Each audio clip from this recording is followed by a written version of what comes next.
Selamat berjumpa kembali dengan saya pada mata kuliah keperawatan paliatif pada topik spiritual care. Perawatan spiritual berhubungan erat dengan perawatan paliatif. Spiritual care mencakup untuk membantu seorang pasien dalam menemukan jawaban untuk pertanyaan spiritual atau terkait tekanan spiritual atau krisis yang dialami.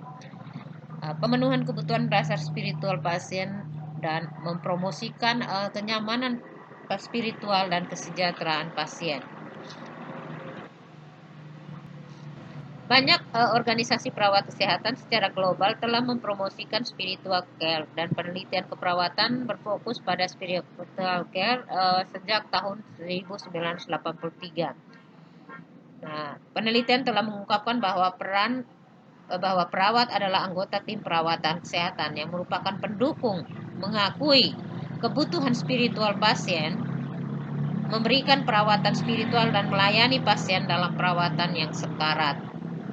Ada agama Yahudi, Kristen, dan Muslim telah menunjukkan bahwa perawatan memberikan intervensi spiritual melalui praktek keagamaan seperti memfasilitasi dan melakukan doa, membaca Alkitab atau Al-Quran, memfasilitasi konsultasi dengan para pemimpin agama atau pendeta atau iman, dan mendorong kepercayaan pasien pada Tuhan atau kekuatan yang lebih besar. Perawat juga mendukung praktek-praktek non-religius seperti menunjukkan sikap penuh kasih, belas kasih, dan pengampunan, mempertahankan dan menunjukkan perilaku moral dan etik, dan memberikan konseling dan jaminan. Sementara pengkajian kebutuhan spiritual dan pelayanan perawat tersebut adalah bagian yang vital dari peran perawat. Perawat tidak selalu terlibat dalam perawatan spiritual, menilai kebutuhan spiritual pasien. Memungkinkan karena apa? Karena adanya kurangnya standarisasi konseptualisasi dalam pengkajian spiritual. Perawat sadar pentingnya memberikan perawatan spiritual, tetapi karena kurangnya pengetahuan tentang cara yang terbaik untuk menerapkan, sehingga menjadi halangan bagi perawat untuk melakukan perawatan spiritual. Ini menurut penelitian oleh Harat dan kawan-kawan tahun 2019 ya. Perawat menganggap bahwa hambatan untuk perawatan spiritual termasuk staf yang tidak memadai, perbedaan budaya, beban kerja yang tinggi, kurangnya pendidikan tentang hal ini. Perkembangan perawatan spiritual yang diberikan oleh perawat dapat menghasilkan peningkatan kepuasan pasien, berkurangnya kecemasan, gejala depresi selama rawat inap, berkurangnya lamanya rawat inap, dan secara umum peningkatan kualitas hidup. Ini menurut penelitian Riahi tahun 2018. Nah, perawatan spiritual ini merupakan bagian integral daripada pelayanan perawatan kita ya, asuhan keperawatan. Dalam melakukan perawatan, perawat harus percaya diri dan kompeten. Perawat penting mendengarkan keluhan, sehingga memungkinkan pasien untuk berbicara dan memberikan saran pendapat. Sentuhan terapeutik adalah suatu strategi yang dianjurkan untuk memenuhi kebutuhan spiritual, sehingga partisipasi dalam perawatan spiritual itu sangat diperlukan. Bukan pemikiran yang sengaja, namun dia terintegrasi di dalam asuhan keperawatan yang kita berikan. Sentuhan terapeutik ini adalah salah satu strategi yang dianjurkan untuk memenuhi kebutuhan spiritual pasien. Perawat memiliki kenalan yang sangat rendah dengan sangat minim ilmu pengetahuan tentang konsep spiritualitas dan bagaimana memberikan perawatan spiritualnya, sehingga dalam perawatan kadang-kadang kita lupa aspek spiritual itu dimasukkan di dalam asuhan keperawatan kita. Ini kita masuk dalam pola praktek perawatan bidang perawatan spiritual. Intervensi keagamaan termasuk merawat pasien dengan keyakinan mereka masing-masing tanpa prasangka ya. Maksudnya dari perawat itu tanpa si A ini adalah agama ini, si B agama ini, tidak. Kita harus memberikan kesempatan kepada pasien untuk berhubungan dengan Tuhan dan mengekspresikan nilai-nilainya. Sedangkan intervensi non-religius itu adalah termasuk pola praktik dalam perawatan yang non-religius adalah kehadiran perawat untuk pasien dan keluarga, membuat kontak langsung ketika berkomunikasi dengan pasien, bersimpati pada pasien dan keluarga, mendengarkan pasien dan keluarga, sehingga kita di pasien dan keluarga tuh merasa kita mempunyai cinta dan kita mempunyai antusias dalam melakukan perawatan pelayanan kepada mereka. Spiritual dan religius itu berbeda. Spiritual agama atau religius itu mengacu pada seperangkat keyakinan dan ajaran yang dipegang. Agama bisa dikatakan sebagai pelayanan penyembahan kepada Tuhan, komitmen atau pengabdian kepada iman kita, ketaatan kita. Sedangkan spiritual adalah konsep yang lebih luas. Spiritual berbicara tentang ide, perjalanan penemuan diri, belajar tidak hanya kepada siapa, tetapi spiritual itu lebih bersifat pribadi, juga berakar pada hubungan kita dengan orang lain di sekitar kita. Spiritual ini lebih cenderung ke arah makna, tujuan, dan arah hidup kita, sehingga dikatakan lebih luas.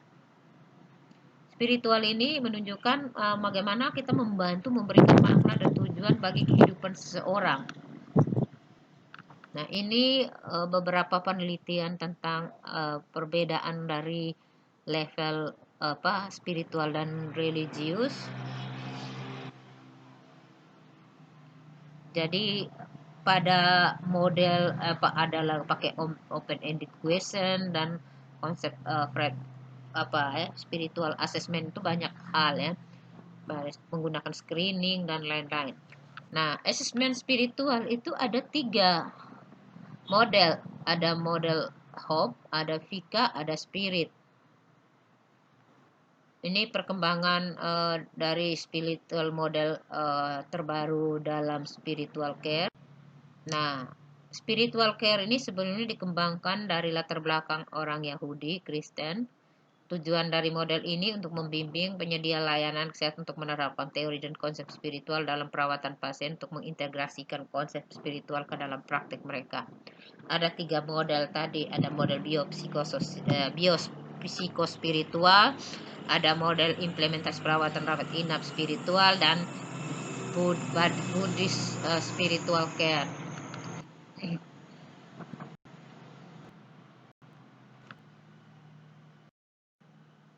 Menurut model biopsikososial ini, setiap orang memiliki sejarah spiritual. Bagi banyak orang, spiritual tidak spesifik. Totalitas seseorang tidak hanya mencakup aspek biologis, sosial, psikologis, tetapi juga spiritual. Nah, kita masuk ke model yang berikut. Ini modelnya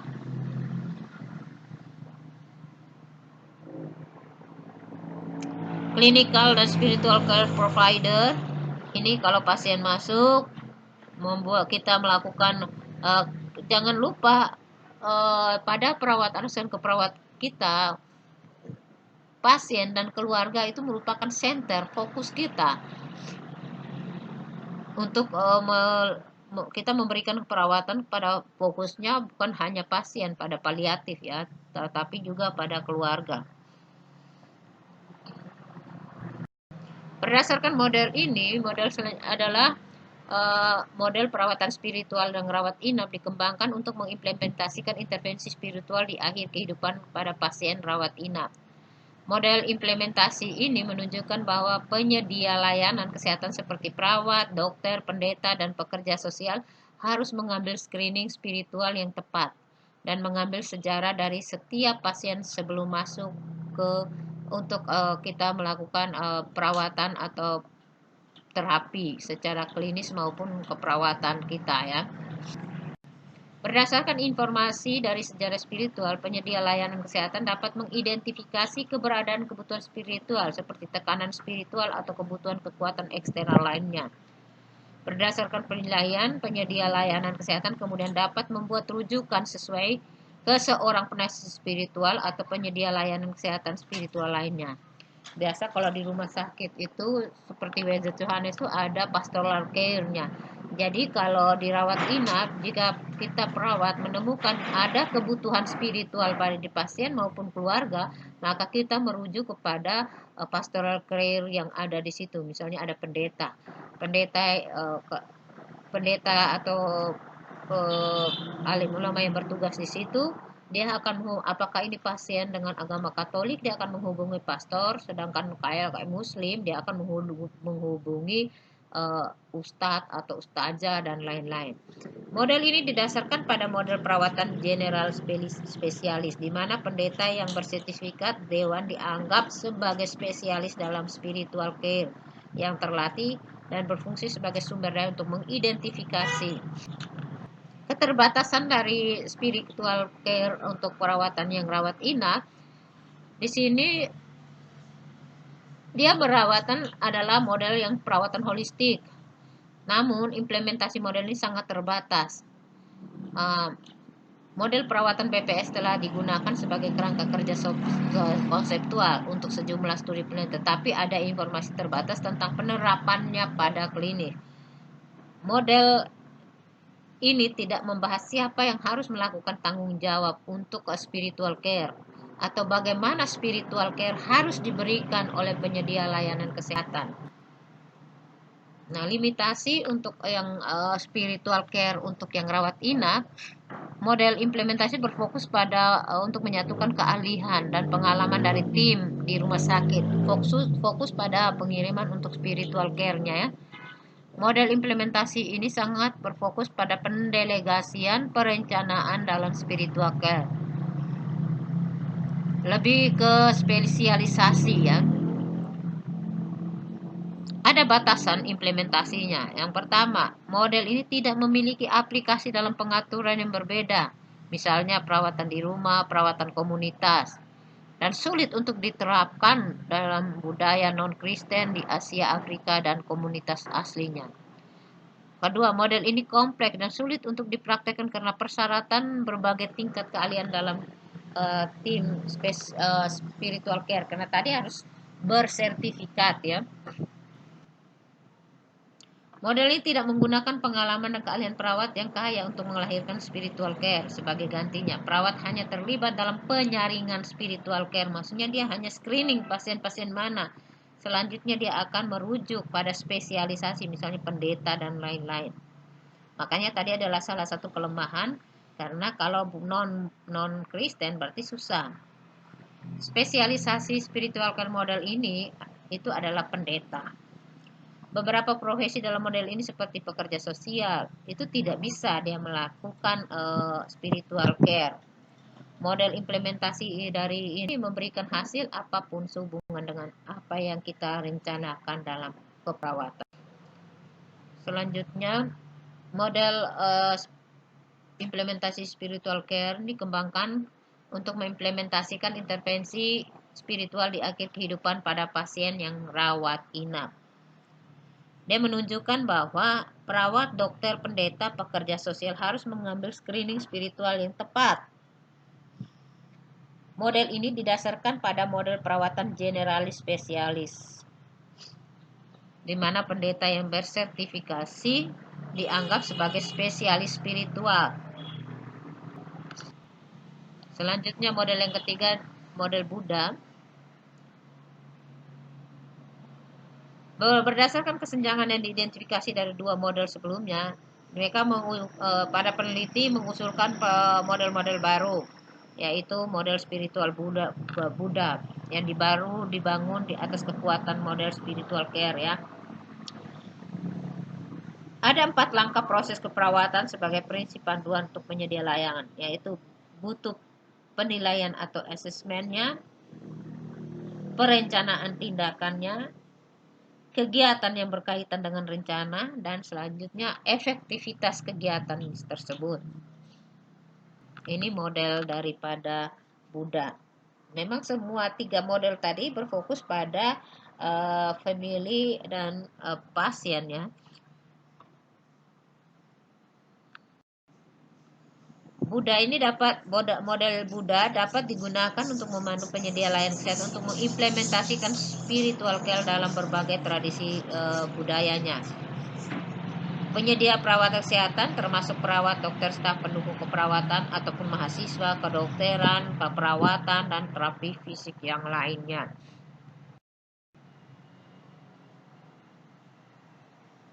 Model Buddha ini membantu penyedia layanan kesehatan untuk belajar menerapkan spiritual care dan praktik klinis di rawat inap maupun di rawat jalan.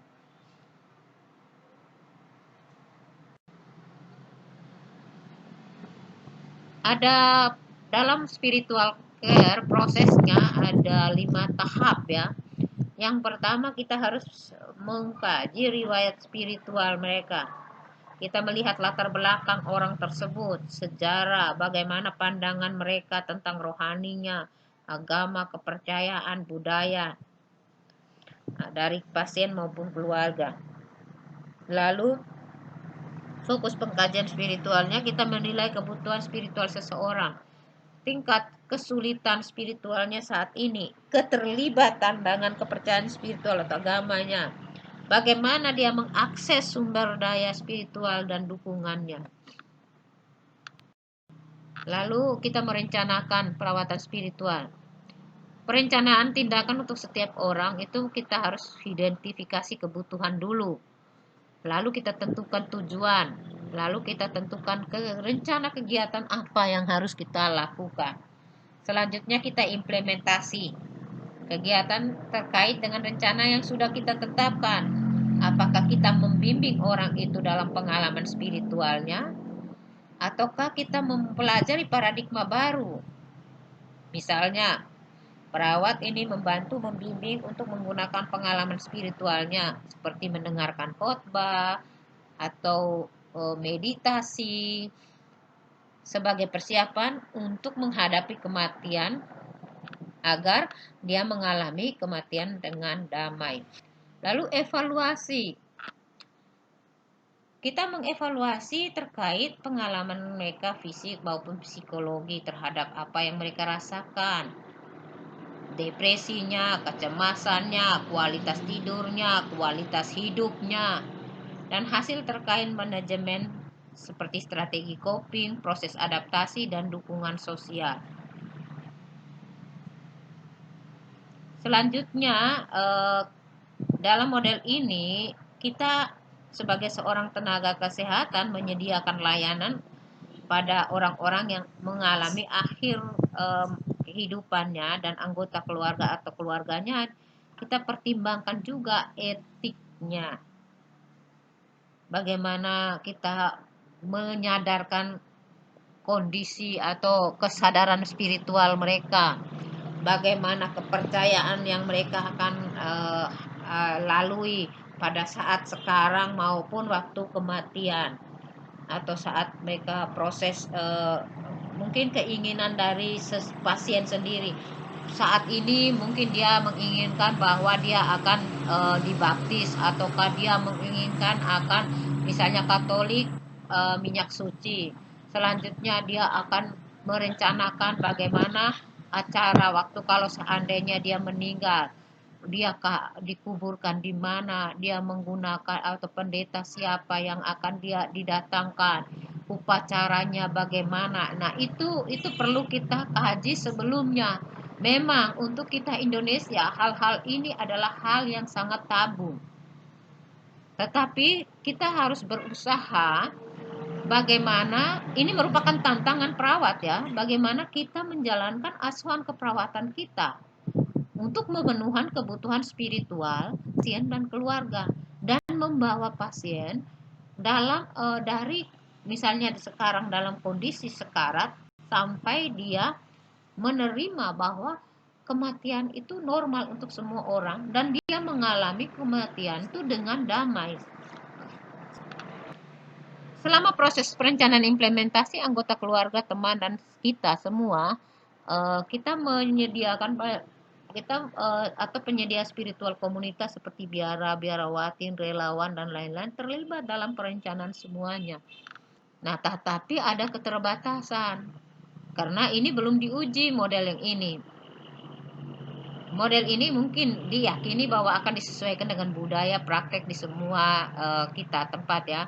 Difokuskan berpusat pada pasien dan keluarga di lingkungan untuk mendukung penerangan dalam sistem keperawatan kita. Kesimpulan, ada beberapa pedoman atau model untuk penyediaan. Misalnya Buddha punya dalam praktek klinik.